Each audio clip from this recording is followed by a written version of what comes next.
Hello students, मैं doctor Sunil Chaudhary और आज के हमारे वीडियो लेक्चर का जो टॉपिक रहेगा वो रहेगा जेनेटिक रिकॉम्बिनेशन इन बैक्टीरिया। ये जीवाणु में आनुवंशिक पुनर्योजन के बारे में तीसरा वीडियो लेक्चर है। इससे पहले के लेक्चर्स में अपन पढ़ चुके हैं कि जो जीवाणु में आनुवंशिक पुनर्योजन होता है वो तीन प्रक्रियाओं के द्वारा होता है। एक, रूपांतरण या ट्रांसफॉर्मेशन, दूसरा संयुग्मन या कॉन्जुगेशन, और तीसरी जो प्रक्रिया होती है वह कहलाती है ट्रांसडक्शन या पराक्रमण। रूपांतरण, जैसा कि अपन ने बात की थी कि जो बाह्य वातावरण है उससे आनुवांशिक पदार्थ का भौतिक अधिग्रहण जीवाणु के द्वारा यदि होता है तो वह प्रक्रिया रूपांतरण कहलाती है। और रूपांतरण ही प्रथम ऐतिहासिक प्रक्रिया थी जिसने ये सिद्ध किया था कि जो आनुवंशिक पदार्थ है वो डीएनए है। उसके बाद नेक्स्ट जो पार्ट 2 था इस टॉपिक का, उसके अंदर अपन ने बात की थी कॉन्जुगेशन या संयुग्मन के बारे में, और पढ़ा था अपन ने कि जो जीवाणु होता है उसमें एक संयुग्मन नलिका का निर्माण होता है दो जीवाणुओं के मध्य, और उसके माध्यम से जो आनुवंशिक पदार्थ है उसका स्थानांतरण यदि होता है तो प्रक्रिया संयुग्मन कहलाती है। और संयुग्मन में अपन ने दो प्रकार के पढ़े थे, एक F+F- संयुग्मन पढ़ा था जिसमें अपन ने कहा था कि जो F प्लाज्मिड है वो एक जीवाणु से, या यूं कह दे जो F प्लाज्मिड जिस जीवाणु में होता है वो F+ जीवाणु कहलाता है, और उससे जब F नेगेटिव में स्थानांतरण होता है तो एक तो संयुग्मन वो पढ़ा था F+F- संयुग्मन, और दूसरा संयुग्मन जो अपन ने बात की थी वो था HFR-F- संयुग्मन, जिसमें अपन ने पढ़ा था कि उच्च आवृत्ति का पुनर्योजन देखने को मिलता है। तो आज इस लेक्चर सीरीज के तीसरे पार्ट के अंदर हम बात करने जा रहे हैं पराक्रमण के बारे में या ट्रांसडक्शन के बारे में। तो सामान्य तौर पर यदि ट्रांसडक्शन की बात की जाए तो जो एक इसकी परिभाषा होती है वो होती है viral mediated transfer of bacterial genes from one bacteria to another bacteria is called as transduction. यानी कि जो जीवाणुओं के जीन हैं उनका स्थानांतरण, यानी कि जीवाणु एक जीवाणु से जीन्स का दूसरे जीवाणु में स्थानांतरण, और वो भी किसके माध्यम से? विषाणु के माध्यम से। तो कह सकते हैं अपन विषाणुओं के माध्यम से जीवाणुओं के जीन्स का या जीवाणु के जीन का एक जीवाणु से दूसरे जीवाणु में स्थानांतरण जो होता है वो कहलाता है ट्रांसडक्शन या पराक्रमण। अब जो पराक्रमण की प्रक्रिया है उसके अंदर जो जीवाणु भोजी बैक्टीरियोफेज, यानी जीवाणु पे भोजन करने वाले, उनको अपन कहेंगे जीवाणु भोजी या बैक्टीरियोफाज। अब जो ट्रांसडक्शन है या पराक्रमण है उनमें जो जीवाणु भोजी है उनको दो कैटेगरीज में बांटा जा सकता है, दो समूहों के अंतर्गत बांटा जा सकता है। एक कहलाते हैं आपके लाइटिक बैक्टीरियोफेज और दूसरे कहलाते हैं आपके लाइसोजेनिक बैक्टीरियोफेज। ठीक है, यानी लयनकारी जिसे हिंदी में कहते हैं लयनकारी, और लयजनक जो लाइसोजेनिक बैक्टीरियोफेज कहलाते हैं।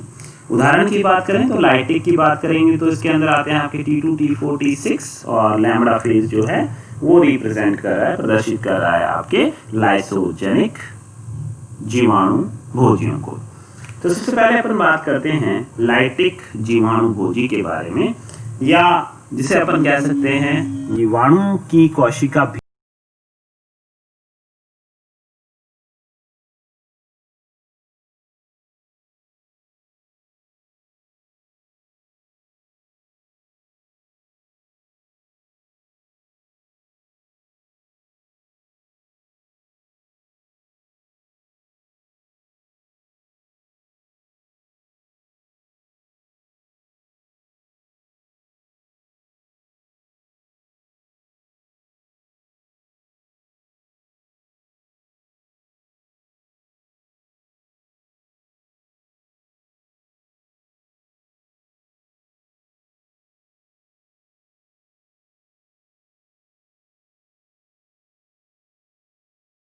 भीति है वो निर्मित होती है पेप्टिडोग्लाइकन से।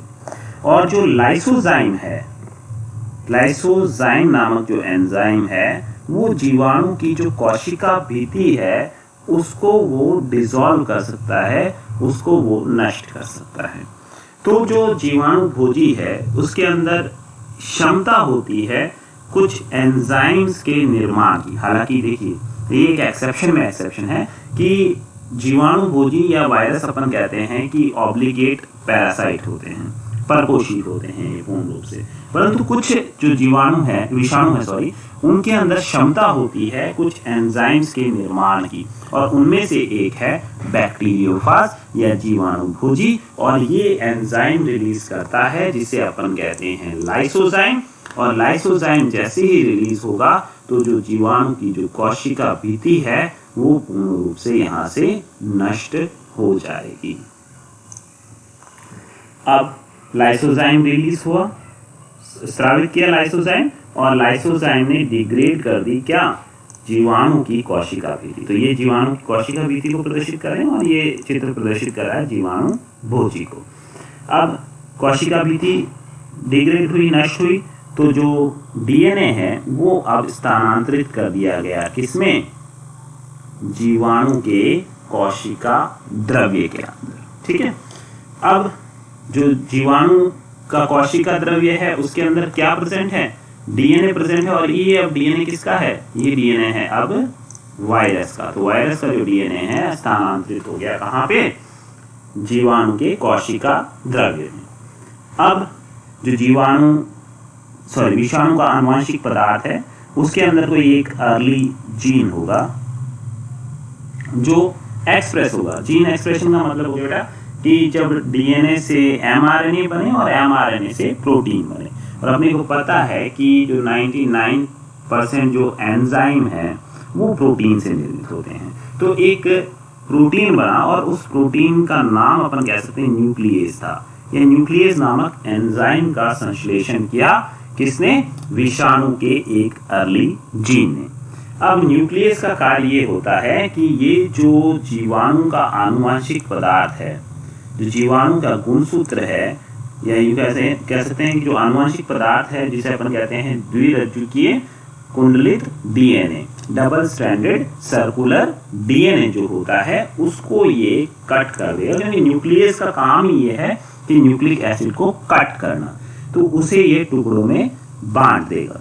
साथ ही साथ जब भी जीवाणु के अंदर कोई भी फॉरेन या अपन कह सकते हैं बाहर से कोई डीएनए प्रवेश करता है तो जीवाणु खुद भी कुछ एंडोन्यूक्लियस, रेस्ट्रिक्शन एंडोन्यूक्लियस होते हैं इसके अंदर, वो ये रिलीज करता है जीवाणु का डीएनए। परंतु अब जो जीवाणु ने रेस्ट्रिक्शन एंडोन्यूक्लियस रिलीज किए वो होना तो ये चाहिए कि इसको जो वायरस का डीएनए है इसको डिग्रेड कर देना चाहिए, नष्ट कर देना चाहिए, परंतु ये जो एंडोन्यूक्लियस हैं ये विषाणु के आनुवंशिक पदार्थ को नष्ट नहीं कर पाते, क्योंकि जो विषाणु का आनुवंशिक पदार्थ है वो मिथाइलेटेड रहता है, उस पे CH3 ग्रुप ऐड रहता है, जिसके वजह से अब ये जो रेस्ट्रिक्शन एंडोन्यूक्लियस है वो विषाणु के आनुवंशिक पदार्थ को नष्ट नहीं कर पाते हैं, जो सामान्य रूप से किसी भी डीएनए या आनुवंशिक पदार्थ को नष्ट करने में सक्षम है। परंतु विषाणु के आनुवंशिक पदार्थ में विशिष्टतया अपन कह सकते हैं कि जो सिस्टीन होता है वो मिथाइलेटेड रहता है, उस पे CH3 ग्रुप जुड़ा हुआ रहता है, इस वजह से वो उसे नष्ट नहीं कर पाते हैं। इसके बाद में जो नेक्स्ट स्टेप है उसके अंदर क्या होता है कि वायरस का जो जीनोम है वो रेप्लिकेट करता है। जो डीएनए इंजेक्ट हुआ है जीवाणु भोजी से जीवाणु के कोशिका द्रव्य में, अब वो क्या करता है कि जो होस्ट की मशीनरी है, यानी कि जो परपोषी है जीवाणु, उसकी जो मशीनरी है उसको वो हैक कर लेते हैं, उसका अधिग्रहण कर लेते हैं, और अधिग्रहण करने के बाद में उसकी मशीनरी को इस्तेमाल करके, उसके डीएनए पॉलीमरेज को इस्तेमाल करके वह अपने जीनोम का क्या करते हैं, प्रतिकृतिकरण करते हैं। तो इस प्रकार से जो वायरस का जीनोम अंदर आया, विषाणु का जीनोम, वो अब प्रतिकृतिकृत होकर के खूब सारी कॉपीज बना लेगा। इसके बाद में कुछ लेट जीन, वायरस के ही कुछ लेट जीन यहाँ पे होते हैं जो अभिव्यक्त होते हैं या एक्सप्रेस होते हैं।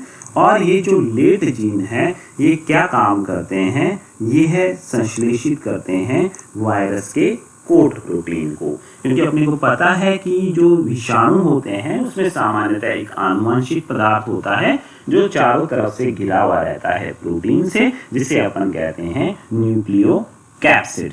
ठीक है, अब कोड प्रोटीन संश्लेषित हो गया, उसके बाद में जो डीएनए है उसको अब पैकेज कर दिया जाएगा, उसको अब व्यवस्थित कर दिया जाएगा इन कोड प्रोटीन्स के अंदर। साथ ही साथ ये भी संभव है कि एक्सीडेंटली क्या हो कि कुछ जो जीवाणु के डीएनए के खंड हैं, क्योंकि जीवाणु का जो डीएनए है वो अब क्या हो चुका है, न्यूक्लियस की वजह से खंडित हो चुका है। तो जो कोड प्रोटीन है उसमें हो सकता है कि कुछ जो जीवाणु के डीएनए के खंड हैं वो भी एक्सीडेंटली पैकेज हो जाए। सामान्य रूप से तो वायरस के खंड ही पैकेज हो रहे हैं, परंतु यहाँ पे बहुत ज़्यादा चांसेस है क्योंकि अभी जो जीवाणु का डीएनए वो भी खंडित है, तो हो सकता है उसके कुछ खंड भी कोड प्रोटीन के अंदर आके पैकेज हो जाए। इसके बाद में कुछ लेट जीन फिर से अभिव्यक्त होते हैं।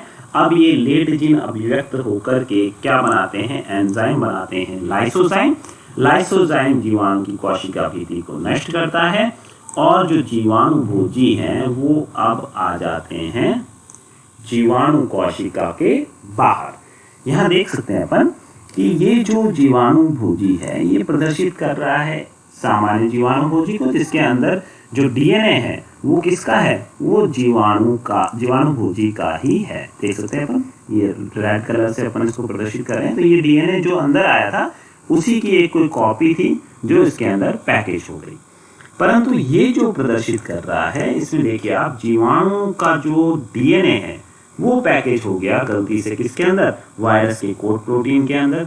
तो अब ये जो जीवाणु भोजी है जब ये किसी अन्य जीवाणु को क्या करेगा, संक्रमित करेगा, जब ये किसी अन्य जीवाणु पर भोजन करेगा तो वही प्रोसेस होगा। सबसे पहले क्या रिलीज होगा, लाइसोजाइम यहाँ से रिलीज होगा। लाइसोजाइम रिलीज होगा तो यहाँ के जो कोशिका भित्ति के अवयव हैं वो नष्ट हो जाएंगे, जो पेप्टिडोग्लाइकन है, एन एसिटाइल न्यूरेमिक एसिड और एन एसिटाइल ग्लूकोसामिन, वो नष्ट हो जाएंगे। और नष्ट होने के बाद में जो डीएनए है उसे अब यहाँ पे इंजेक्ट कर दिया जाएगा। परंतु याद रखिए कि यहाँ पे जो डीएनए है ये अब वायरस का डीएनए नहीं है, ये डीएनए किसका है, ये डीएनए है अब बैक्टीरिया का। तो अब जो डीएनए आया है वो है बैक्टीरियल डीएनए। तो यहाँ पे कोई अर्ली जीन और लेट जीन वायरस की तरह होंगे नहीं, तो कोई न्यूक्लियस जैसे यहाँ पे रिलीज हो रहा है वैसा कोई न्यूक्लियस यहाँ बनेगा नहीं बनेगा। तो जो जीवाणु का आनुवंशिक पदार्थ है वो खंडित होगा नहीं, और जो डीएनए बाहर से आया है और जो डीएनए इस जीवाणु का है, इन दोनों के बीच में आपको देखने को मिलेगा पुनर्योजन या रिकॉम्बिनेशन। ठीक है, तो इस प्रकार से जो आनुवंशिक पदार्थ है उसका स्थानांतरण हो सकता है एक जीवाणु से दूसरे। देखिए आनुवंशिक पदार्थ इस जीवाणु का था, स्थानांतरित कहाँ हो गया, यहाँ पे हो गया। ठीक है, और किसके माध्यम से हुआ, जीवाणु भोजी के माध्यम से हुआ, इसीलिए इसको क्या कह रहे हैं, पराक्रमण। यही परिभाषा पढ़ी थी अपन ने कि viral mediated transfer of bacterial genes from one bacteria to another bacteria. अब दूसरी बात आई कि ये इसे अपन जनरलाइज्ड ट्रांसडक्शन ही क्यों कह रहे हैं। ठीक है, विशिष्ट ट्रांसडक्शन एक और पढ़ेंगे अपन आगे। तो ये जनरलाइज सामान्य जो पराक्रमण है, सामान्य जनरलाइज्ड ट्रांसडक्शन क्यों कह रहा है, क्योंकि यहाँ देखिए कि हर एक जो बैक्टीरिया का जीन है, चाहे वो ये खंड हो, चाहे ये खंड हो, चाहे ये खंड हो, हर एक को इक्वल चांस है, समान अवसर है कि वो इस जीवाणु से इस जीवाणु में स्थानांतरित हो सके। यानी कि हर एक जीन है वो समान अवसर रखता है एक जीवाणु से दूसरे जीवाणु में स्थानांतरित होने का, इसलिए इसे अपन कहते हैं जनरलाइज्ड ट्रांसडक्शन। नेक्स्ट लेक्चर में अपन बात करेंगे जो सेकेंड पार्ट इसका रह गया है, जो लाइफ